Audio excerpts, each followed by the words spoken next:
তারাপীঠ ও কলকাতায় ঘটে যাওয়া সাম্প্রতিক অগ্নিকাণ্ডের ঘটনার পুনরাবৃত্তি যাতে বোলপুরে না ঘটে সেই লক্ষ্যেই এবার আগাম সতর্কতামূলক পদক্ষেপ নিল প্রশাসন। পর্যটক নগরী বোলপুর শান্তিনিকেতনে আগত অসংখ্য পর্যটকদের নিরাপত্তার কথা মাথায় রেখে হোটেল মালিক ও ম্যানেজারদের নিয়ে গুরুত্বপূর্ণ বৈঠক অনুষ্ঠিত হলো বোলপুর পৌরসভার উৎসর্গ মঞ্চে। এই বৈঠকে উপস্থিত ছিলেন বোলপুরের অতিরিক্ত পুলিশ সুপার মানবেন্দ্র দাস, বোলপুর থানার আইসি সুদীপ্ত মুখার্জি, বোলপুর মহকুমা পুলিশ আধিকারিক অর্পিত আর পারেখ এবং দমকল বিভাগের আধিকারিকরা।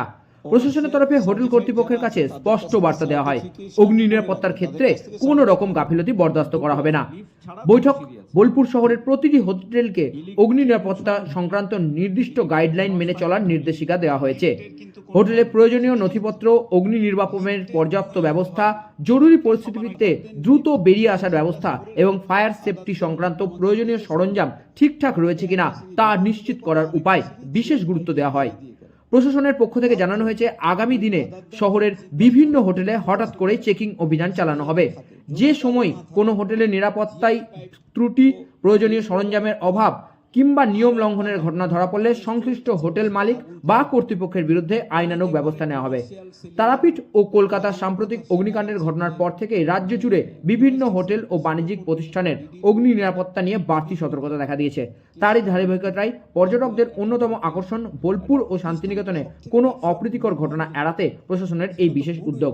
নিরাপত্তার এই প্রশ্নে কোনো আপোষ নয়, হোটেল কর্তৃপক্ষকে এদিন সেই বার্তাই দিল পুলিশ ও প্রশাসন। দেখেছি হোটেলের বেশিরভাগই মালিকরা এসেছেন, ম্যানেজাররা এসেছেন।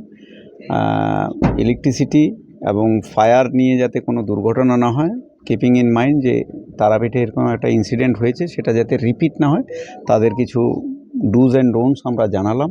আপনারা ছিলেন, আপনি নিজে একটা ভালো পয়েন্টস বলেছেন, আপনাকে ধন্যবাদ। এবং সবাই যারা ওদের সময় ব্যস্ততার মধ্যে এসছে ওদেরকে আবারও ধন্যবাদ জানাচ্ছি আপনাদের তরফ থেকে।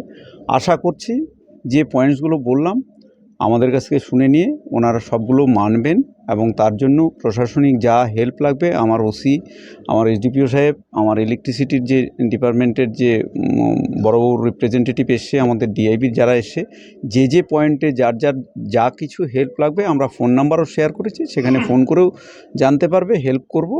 এবং যদি ফিজিক্যালি আসতে চায় ফিজিক্যালি এসেও কোনো হেল্প চাইলে আমরা হেল্প করতে রেডি আছি। বাট ওরা যাতে সব পয়েন্টগুলো সিরিয়াসলি পয়েন্ট আউট করে ঠিকঠাক করে নেয়। অনেক ক্ষেত্রে দেখা যাচ্ছে তারাপীঠে আমরা যেটা দেখেছি, অনেক আপনি শুনেছেন হয়তো, আমরা ভেরি রিসেন্ট পুলিশ, ফায়ার এবং ইলেকট্রিসিটি দরকার পড়লে যে এরিয়া এখানে নেই শান্তিনিকেতনে আছে, ফরেস্টকেও একসাথে করে আমরা জয়েন্টলি ভিজিট করে প্রত্যেকটা জিনিসই আমরা দেখে নেব। ঠিক আছে, তারাপীঠে এসপি স্যার বলেছেন, উনি এসপি স্যার বলার পরে এসপি স্যারের উপরে আমার বলতে পারি, আমি অ্যাডিশনাল এসপি তো। ঠিক।